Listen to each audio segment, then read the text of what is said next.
Hey guys, NerdGasm here. Today, I wanted to analyze and unravel one of the weirdest Batman games that has ever been released, a true anomaly within the Dark Knight's video game library, Batman Revenge of the Joker for the Sega Genesis. Revenge of the Joker was developed by Ringler Studios and published by Sunsoft. It was released in November of 1992. Though the game's main inspiration comes from the Batman comics primarily, its sole purpose, its reason for existing, was to obviously capitalize on the success of the 1989 Batman film, as well as its sequel, Batman Returns, that had just come out that summer. Sunsoft had developed both the NES and Sega Genesis games based off the original movie, and Revenge of the Joker was essentially Sunsoft's way of bridging the gap narratively, so to speak, between films, before Batman Returns would end up coming out. Now I know I said that Revenge of the Joker came out in November of 1992, after the release of Batman Returns, but Revenge of the Joker is actually a graphically updated version of the NES game Return of the Joker that came out in 1991, in between the development of the two Tim Burton movies. Sunsoft couldn't wait for Batman Returns to hit theaters, so they basically brought the Joker back from the dead to make a quick buck. Sunsoft wouldn't be responsible for the games based off Batman Returns. I'm assuming they lost their rights to make any more Batman movie tie-in games by that point, but repolishing and re-releasing Return of the Joker on the Sega Genesis by the end of 1992 was an easy way for Sunsoft to squeeze every last penny out of the Batman IP before they had to relinquish it entirely.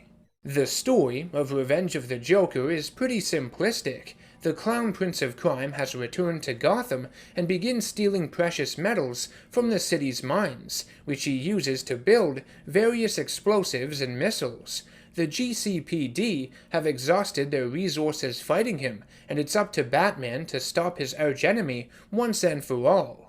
Even though Revenge of the Joker clearly tries to act as the connective tissue between the 1989 Batman film and Batman Returns from a marketing standpoint, like I had mentioned, it is based on the comic books more than anything, so don't think this game is canon within the Burton film universe or anything like that, because it isn't, far from it. And even though it's quote-unquote based on the comics, that too is a bit of a stretch. Sure, Batman's design in this game is akin to his look popularized in the 1970s, that's pretty cool. Apart from that, this game has very little to do with Batman, his stories, or any of the other characters featured in them for that matter. If you take Batman and the Joker out of this game, you're left with something that is as far from Batman as you could possibly get. Revenge of the Joker plays more like a Mega Man game than it does a Batman one.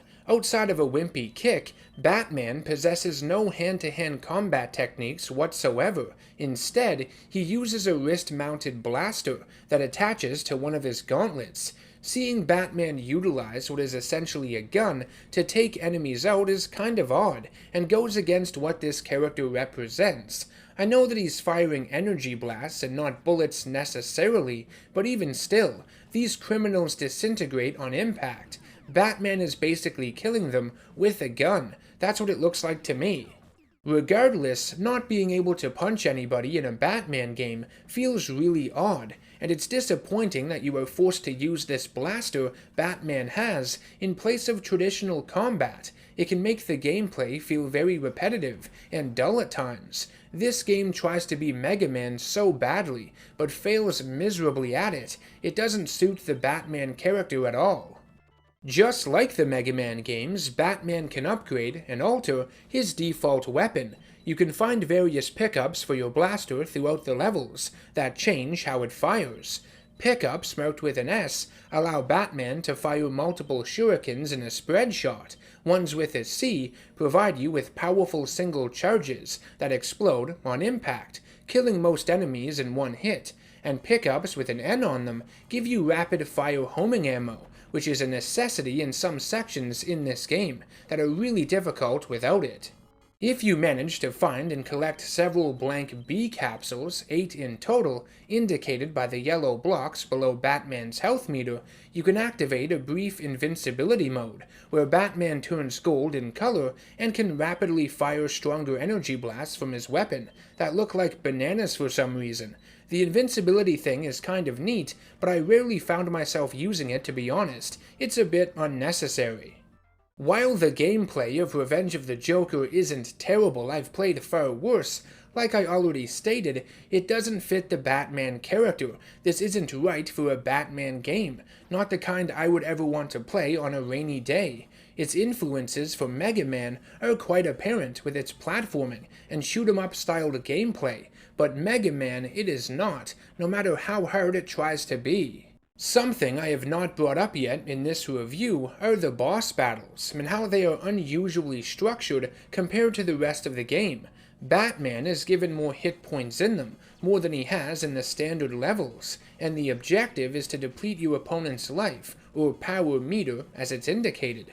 They have that Mega Man boss feel to them, a focused one-on-one encounter between the hero and the villain. Swapping out the life meter for points, though, feels really weird, and what's even stranger is that each one begins with Batman getting electrocuted by a bolt of lightning, like he's Frankenstein's monster or something. I don't understand it. In terms of the bosses themselves, none of them are all that interesting, and what's really disappointing is that instead of being notable supervillains from the comics, apart from the Joker of course, they are just your cliché video game bad guys. Some major bedhead-looking dude in sunglasses, an Arctic robot of some kind, and an artificial intelligence or supercomputer, whatever the fuck it's supposed to be. The Joker's boss battles are the only ones that have any sort of superhero flair to them, because none of the other characters make any fucking sense within Batman's universe. They aren't in Batman's universe. This game feels like some kid took his Batman action figure and mixed him up with all of his other toys. Nothing feels like it really belongs here. It's kind of a mess. And speaking of mess, look at the final boss. This is the final encounter you have with the Joker in this game. I'm assuming he's inside of this super mech. I didn't survive long enough to see what it may or may not have transformed into, but man, talk about an overbloated mishmash of ideas. I know when I think Joker, I think of a giant robot with a predator mouth and Cyclops visor. Jeez, what was going on with this one? Batman: Revenge of the Joker is one of the most confusing superhero games I have ever played, especially when it comes to the Dark Knight. I don't really know what it's trying to achieve, why some of these decisions were made with it, in terms of its direction, gameplay, and really everything else for that matter. This isn't a Batman game. It doesn't feel like a Batman game, none that I've ever played.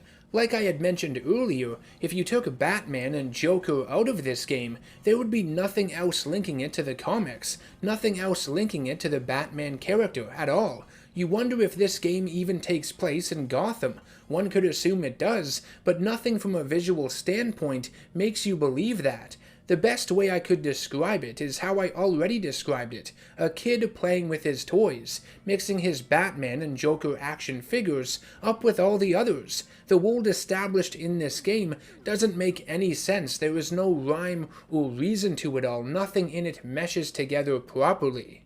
Now, it might seem that I am shitting on this game, but that's because I am. Do I despise it? No. Do I think its gameplay has some redeeming qualities to it? Sure, you could say that. But I just think from a design and concept perspective, this has to be one of the worst Batman games ever made, because it just isn't a Batman game, just a game that happens to feature Batman in it, that's all. And yes, I know this version of the game I am reviewing, the one I own, and the one I played for this review on the Sega Genesis, isn't considered the best version. That would be the one on NES, the one entitled Return of the Joker, and not Revenge, the one that was released before this one, on older hardware. I have played that version before, and yes, it is superior, but even still, I don't think any of these games are good Batman games for all the reasons I previously mentioned. They are anomalies within the Batman video game library. I don't know why they even exist. I want to thank everybody for watching this video. I hope you enjoyed my review. If you've played Return of the Joker or Revenge of the Joker before, let me know what your thoughts are in the games in the comment section down below. If you'd like to support my channel and its content, be sure to subscribe and even become a patron over on patreon.com if you can. Any bit of help is much appreciated. Take care, and I will see you next time.